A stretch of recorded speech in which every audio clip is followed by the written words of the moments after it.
Hello everybody and welcome to the Paris Set Me Free show.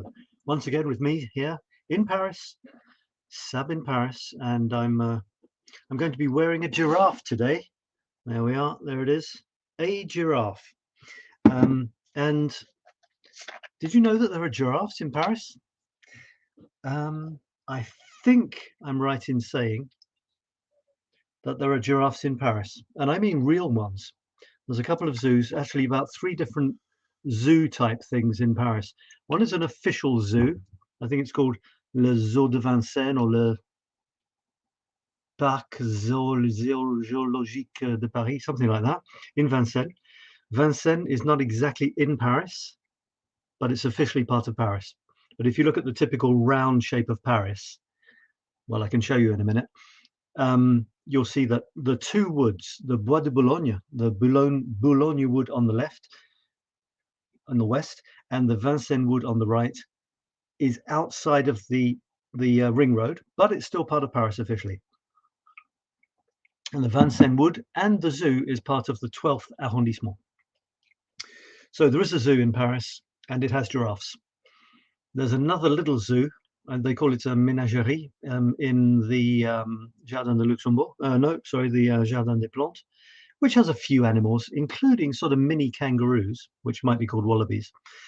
So these are fun little quiz questions, actually. I'm going to give you a Paris quiz. I've got 2 new Paris quizzes for you. And these are great quizzes, aren't they? You know, where would you find giraffes in Paris and stuff like that? And there's a 3rd place, which is in the other wood on the east, no, it's ready to eat, on the west of Paris, called Bois de Boulogne. And there's a thing there called a Jardin d'Acclimatation, something like that. And they have a few sheep and stuff like that. I forgot to get my Google map up, so I will get my Google map up. But first of all, thank you for watching. If you're watching on the replay or live, say hello in the comments. I hope the comments work, and I will say hello to you. If you have any comments about anything I say, please leave the comments. And if you have any questions about Paris, please leave me questions. So, Sab in Paris, I've spent more than half my life in and around Paris now. It's my passion. I photograph it, I write about it, and I'm particularly interested in the little curiosities and historical anomalies and weirdness of Paris. Could have been anywhere. It happened to be Paris. So I'm going to share that with you today through my photographs, some words, and some quizzes. Are you ready? Let's go. I'll share my screen. Here it is. This is our group. So if you're watching this somewhere else and you'd like to join my group, join the Paris Set Me Free group. We do this show once every 2 weeks. And in the meantime, there are lots of quizzes and photographs and interesting little anecdotes about Paris. I'm just going to share Google Maps, which is really fun to do because whenever I'm talking about something, I can show you literally where it is. So it's not there. Yeah, so here's Paris. So this is the wood on the left. Can you see my mouse? This is the wood on the left, which is outside the ring road, but it's still officially part of Paris, part of the 16th arrondissement. And on the right, you have this big blob of green, which is the other Paris wood, which is part of the 12th arrondissement, and that's where the zoo is. So this place is famous for peacocks. In the Jardin, the Parc Floral de Paris, they have peacocks and giraffes in the zoo and stuff. And on the left, you have Bois de Boulogne, which is famous for horses and I'm not sure what else it's famous. It's famous for the amazing Louis Vuitton, I think it is, Centre Louis Vuitton building. And it's also famous for certain strange creatures of the night that come from Brazil and aren't sure if they're men or women, but that's another story. So this is Paris. Let's see what we can show you today. I'm going to start with some photographs. This is my latest series of photographs. So I start from where I am and I go back a couple of weeks until the last time I saw you. This is actually on the Champs-Élysées, believe it or not. Can you see who it's by, who it's for, what it is? It's very difficult to see, but right here you have a little Nike symbol. This is on the Champs-Élysées, and I took this photograph as one of my self-portrait things, but also it's good because it's a sort of motivational message. Anyway, I'm going to show you this. This is near the Hôtel des Invalides. I don't know how you say it in English. You don't say invalids, do you? I don't know. And I have a collection of, I collect beautiful Paris street number plaques or house number plaques. And my objective is to have 81 of them, from number 1 to number 81. Really beautiful, not the standard white lettering on blue enamel, but something spectacular like this. This is outside of 81. I'm obsessed by the number 9, so 9 times 9 is 81.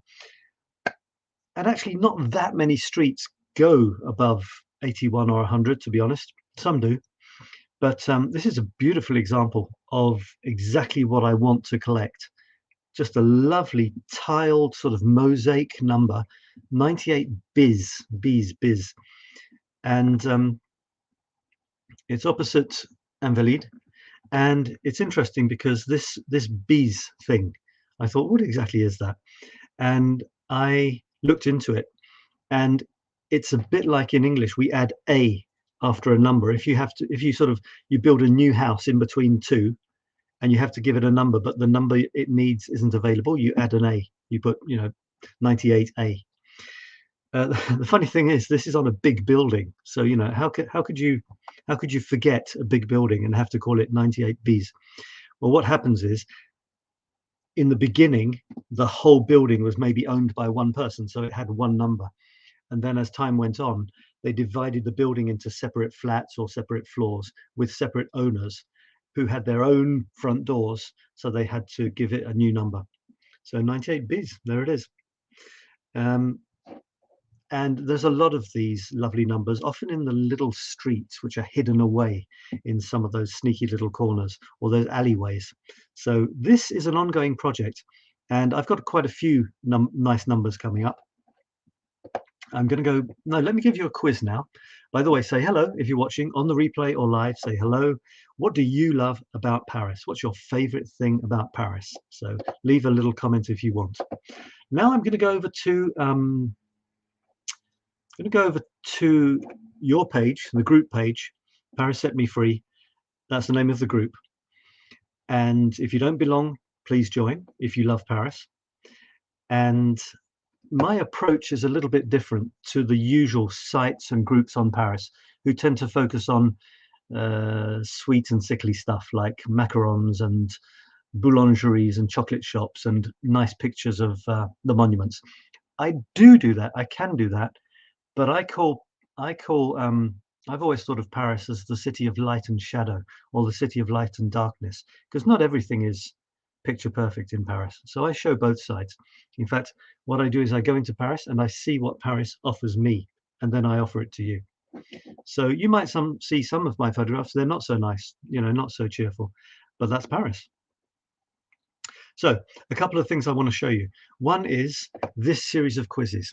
I'm really excited about this. I call it the Paris quiz, really inventive. And as you can see here, it says, around the Eiffel Tower, it says quirky, curious, crazy, and cool. That's exactly what I am looking for. I'm looking for the strange facts, the unusual facts that some people don't know. But some of you might, because there are some people out there that are so obsessed with Paris, even people from abroad who haven't been here much. They've decided to devote their lives to discovering the crazy, amazing bits of Paris, and they come regularly. And there are some people with amazing knowledge out there. But I might still be able to surprise even those people sometimes. This is an example. And as you can see, it's number 22. So there's lots to have a look at already, and there are lots to come. So let's try. These famous drinking fountains were a gift from someone to the people of Paris. And there's a story about the colour of this one as well. But is it A, Scotsman Sir William Wallace? Is it B, the inventors Wallace, MBE, and Gromit, DBD? Or is it Englishman Sir Richard Wallace? I always think of Wallace as a Scottish name. which is why I put the Scotsman there. But that, of course, William Wallace was someone who, one of Mel Gibson's ancestors, I think, who saved the Scots from the English or something like that. So it's not a Wallace and Gromit. You might know who Wallace and Gromit are, possibly not them. And then there's Richard Wallace. So what you can do is go to the link here, and if I click this, let's see what happens. What number was that? It was number 22. This may or may not go to the right page. I'm not sure about my links here. Yeah, it does. So look, here are some quizzes that you already have. And what you can do is you can click here to get it bigger. And you can click here to get the answer. You ready? Put the answer in the comments if you want to before I show you the answer. Pause the video, see if you're right, and here it is. So it was in fact Englishman, I'm afraid to say, because I would like it to be a Scotsman. I was born in Scotland. But anyway, it's an Englishman called Sir Richard Wallace, who was a philanthrope, and he, many years ago, realized that one of the biggest problems Parisians had at that time was lack of drinkable water, potable water. So he helped and donated this lovely sculptured statue to the city, and they're all over the city now. Most of them are what color? Bottle green, which is why I get really excited when I see some that aren't. So he contributed that to the city. This was around about the same time that Napoleon III, I get confused, but I think it was Napoleon III who was building channels under the ground to bring water from the outside of Paris, like from the canals, into the center to fountains like the fountain at Les Halles. I think it's called Fontaine des Innocents, something like that. So efforts were being made to bring drinking water, not to mention good drainage systems, to the center of Paris, because before Haussmann decided to get rid of a lot of the older quarters, it was an absolute slum, you know, like there was crap in the streets, most of it was shit, you know. So he got rid of a lot of what would now, if they'd been cleaned up, be seen as really beautiful, cute little areas. But at the time, it wasn't so cute, it wasn't so beautiful. If you read Zola, for example, Émile Zola, you can learn a bit about what Paris was like before some of the big changes happened. So that's one example. Let me give you another one. Here was the one before the last one.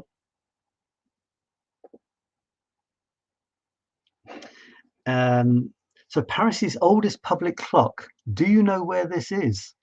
And do you know when it was installed? What I mean by public clock is one that you can see from the street.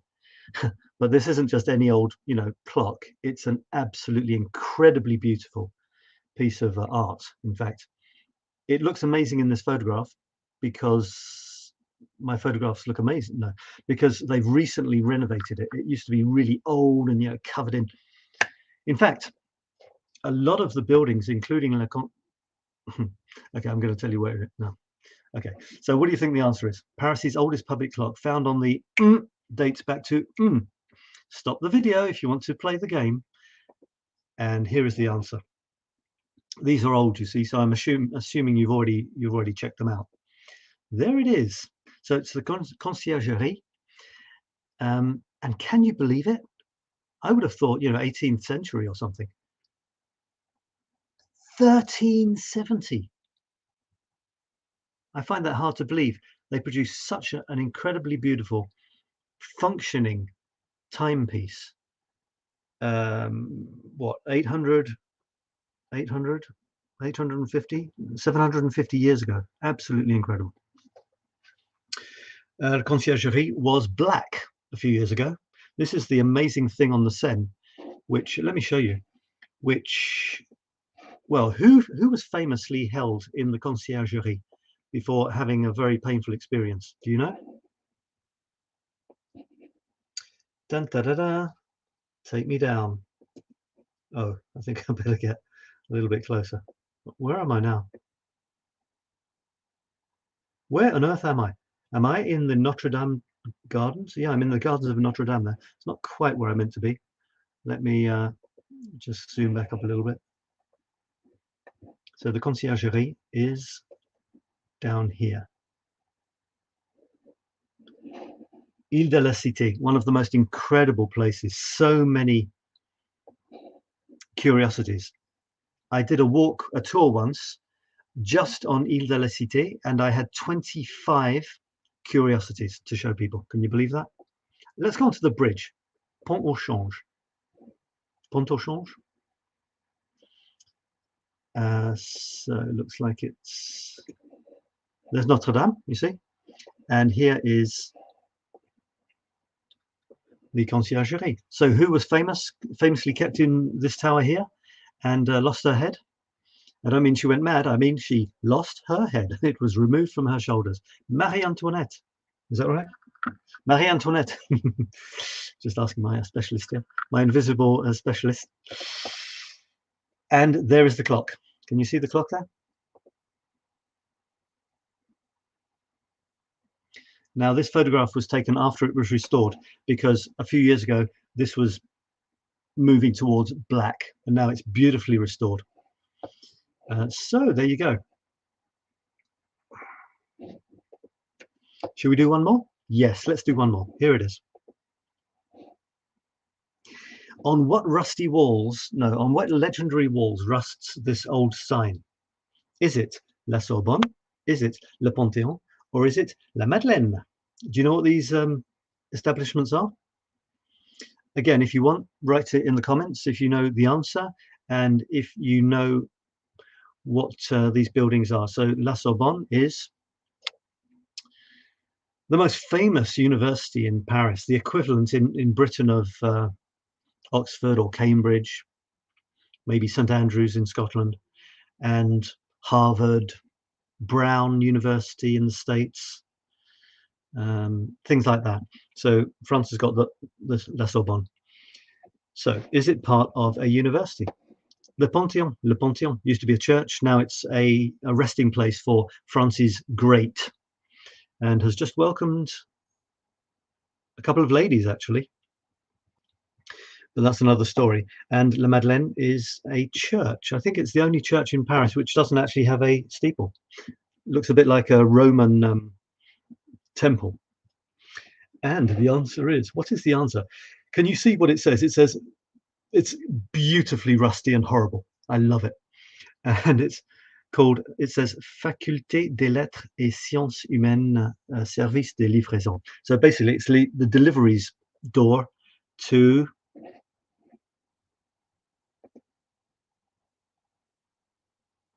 La Sorbonne. Did you get it right? If you got it right, say I got it right in the comments.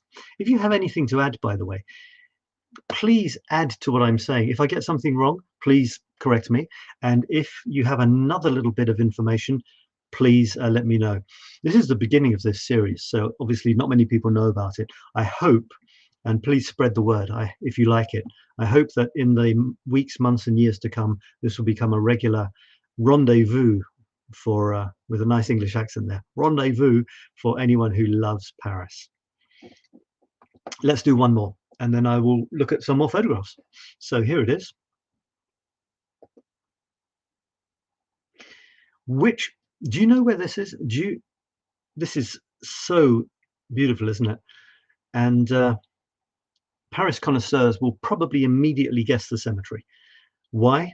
Because there's this absolutely horrible, it's a personal opinion, horrible tower that you can see through this sculpture. So that's your clue. Is it Cimetière de Montmartre? Is it Cimetière du Père-Lachaise or Cimetière du Montparnasse? And if you recognize this tower, you will know the answer. This tower has one redeeming feature, and that is that if you go to the top of the tower, Tour Montparnasse, you can't see La Tour Montparnasse. So apart from that, it has nothing positive about it at all. You've also got, from the top, you've got a stunning view of the Eiffel Tower. There's nowhere as high as the Tower Montparnasse except the Eiffel Tower.